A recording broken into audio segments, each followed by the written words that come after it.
Stanko Subotić je iskoristio priliku da progovori ekskluzivno za B92 emisiju Između redova. Danas ste gledali prvi deo, sledeće nedelje drugi deo i hajmo da vidimo šta nam je rekao Cane, predlog broj 5. Miša Beko se pojavio tako što je čuveni Dragi Mićović, koji je kum Dejana Mihajlova i čovjek koji je tamo neka siva eminencija bio u odnosima vlade Miše Beka, Miškovića i ljudi koji su želeli da bilo šta privatizuju u Srbiji. On je došao kod mene i rekao mi je da može da mi pomogne, meni i Vacu, oko privatizacije Novosti i da bi želeo da mi objasni kako bi to moglo da se uradi.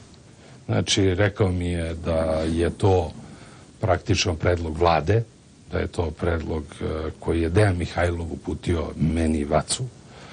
Rekao mi je koji su to uslovi. Uslovi su bili da se kupovina obavi preko Miroslava Miškovića i Miše Beka.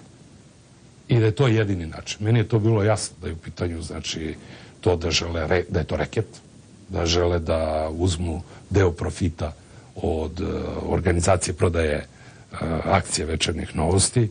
Ja sam razgovarao sa... Jeste pristali na taj reket?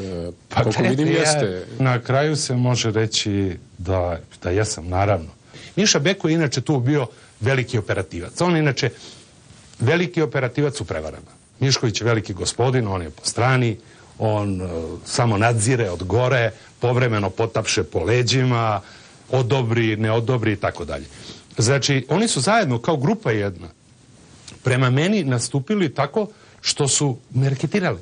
Oni su me reketirali. Ja sam bio prinuđen. Oni se danas javno ponašaju kao vlasnici i ne stide se beskrupulozno da to kažu, a u stvari raspolažu imovinom kompanije koja im ne pripada, raspolažu novcem koji im ne pripada i nemaju srama da to još javno kažu. Našao sam se u vrtlogu korupcije gde jednostavno nisam znao više da se snađem, gde sam već uložio ogromne svote novca, znači u poslove, i gde sam imao krim krugove političko-mafijaške koje su dolazile kod mene i terale me praktično da im ustupam delove imovine, da im uplaćujem novce koji su mi tražili, da bih ja mogao da to reši. Pokazujete epsku naivnost, gospodine Subotiću. Ne znam koliko će ljudi povjerovati u naivnost nekoga vašeg profila.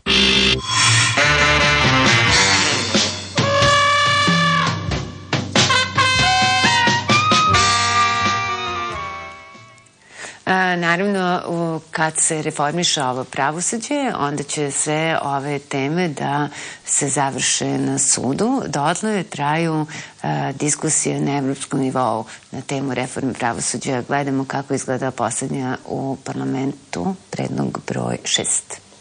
Radi se o tome da prilikom izbora sudija bio dokazan i pokazan takav očigledan nepotizam da to, mislim, nije zabeleženo u ovoj državi skoro na tako visokom mestu.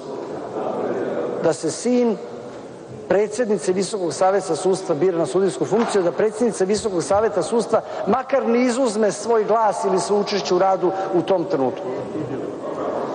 To je stvar morala, to čak više nije stvar zakona. Moj sin zaslužuje i nemojte ga dovoditi u situaciju da Nata Mesarović kritikuje Viši sud u Beogradu zbog toga što se ne rešavaju postupci za rehabilitaciju, pa onda predsjednik suda kaže super ćemo da rešimo, stavit ćemo Vladimira Mesarovića za predsjednika veća da bi Nata Mesarović ućutala. To nećete moći ni sa tim pitanjem, ni sa jednim drugim pitanjem. Mi smo stručni, dostojni i pošteni ljudi. Dokle mislite da srljate u propasti? Iskreno odgovorite.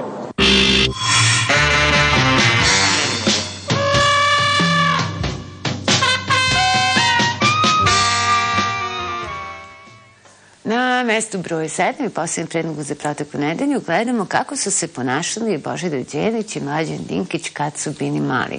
Ovo bi moglo biti poučni predlog i za Natu Mesarović i kad poraste mogla bi ona da nauči kako se pristojnije razgovara, predlog broj 7. ja sam pogrešio tu, ali ja priznam svoju grešku. Za razliku od gospodina Đelića koji je ne samo kritičan, međutim, on ima jednu osobinu da patetikom pokušava da prikrije greške. Ovo sada, ovo sa srčnom kapi u ministarstvu ili pozivanje na njegovu majku. Ma ko je majka? Nemoj da mi diraš majku. Ne diram ja majku, nego samo kažem da vi patetikom pokušavate. Pa ne diram, nego zar vi mislite da ja nemam svoju majku? Pa jednostavno je, ako nemate šta da kažete, ako nećete priznate grešku, idete na patetiku. Ima jedna stvar, kad je ovako sad patetično govorio kao onomad kada je odlazio Radović, kao onomad kada je odlazio Begović. Evo sada, kada ja odlazim, imam samo jednu želju. Da, molim te, ja se nadam da ćeš zaista, da ćemo doživjeti obojica dugu starost. Ako pre od tebe umrem, nemoj da mi govoriš na zahrani, kao što se Đinjiću govori. Nećemo se tu.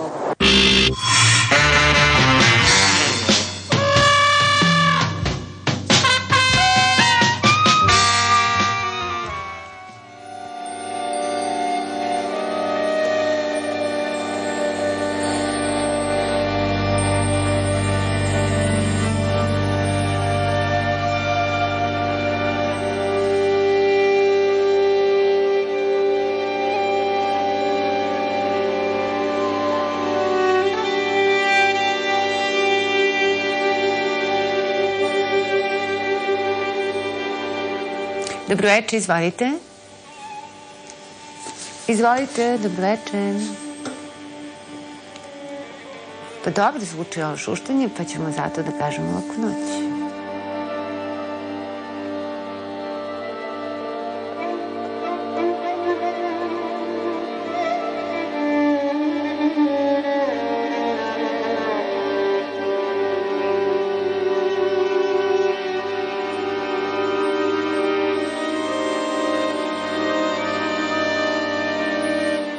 Izvolite, dobroveče.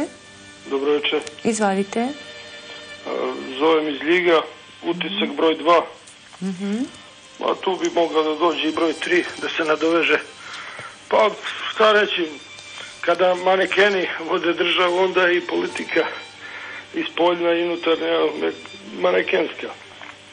A bojim se da je sve to posledica nepriznatih izbora tamo valjda 2003. kada je Koštunica dobio 2 puta izbore za predsjednika države.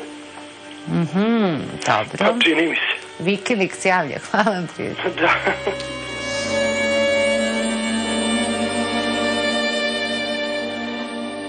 Izvolite, dobroveče. Alo. Izvolite. Dobro veče.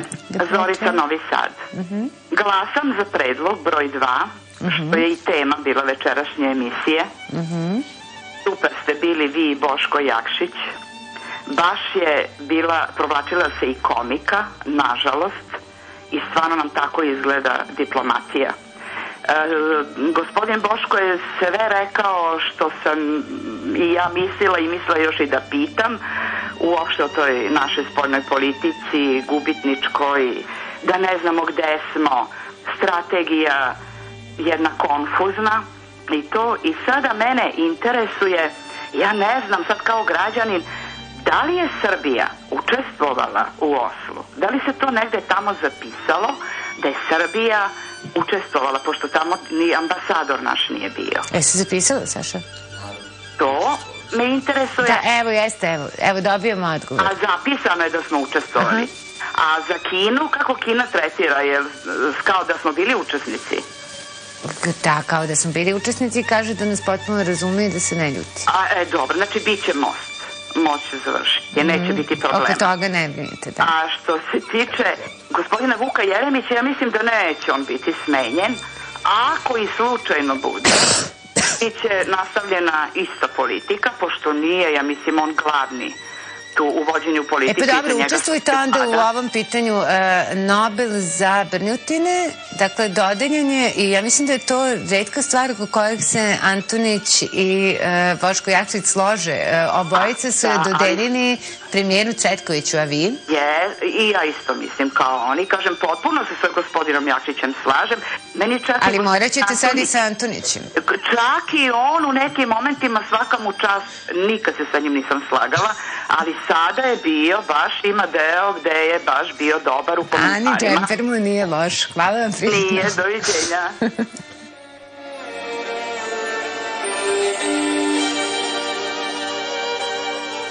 Izvolite, dobroveče. Hvala, dobroveče. Izvolite. Bojan je ovdje iz Leposavića, glasao bih za predlog broj 3, negativno, naravno. A šta je tu negativno, naravno?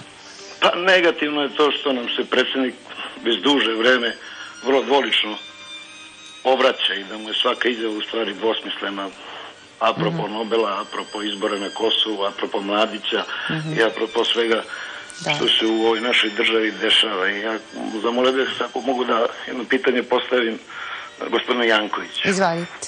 U stvari više je molba nego što je pitanje, s obzirom da mu se... Samo odmah pređite na stvar, što se kaže. Prelazim na stvar. Pre 10 dana su mu se obraćali veroučitelji koji su izbačeni s posla i koji imaju 21 dete, njih 4.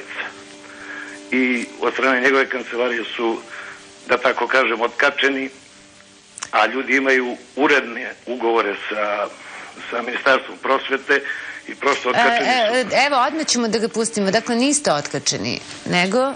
Ne, dakle, rečeno je, s obzirom da zakon o Zaštitniku građana kaže da se moraju iskoristiti sva dostupna pravna sredstva. Radni odnos, ako postoji, dakle, taj ugovor između, kao što ste rekli, veroučitelja i ministarstva, i u našem pravnom sistemu sud je taj koji štiti ugovarača u ugovornom odnosu. Ja nastupam po slovu zakona i suštinski onda kada se pokaže da ne može nijedan drugi organ svojim radom dovesti do ostvarivanja prava građana. Dakle, ovo je situacija koju ja pratim. Inače, Ministarstvo prosvete je jedan od češćih klijenata u postupcima koje Zaštitnik građana vodi. Nadam se da će ovaj biti završen bez potrebe za mojom intervencijom, ali pratim. Ok, dakle, to vam je odgovor. Niste otkačeni. Još jednu rečenicu, samo što nisam baš najbolje čuo, ali molim vas, oni su otkačeni dekretom novoizabranog episkopa, ne rešenjem Ministarstva prosvete. To je prosto nevjerojatno, imao sam prilike da pročitam.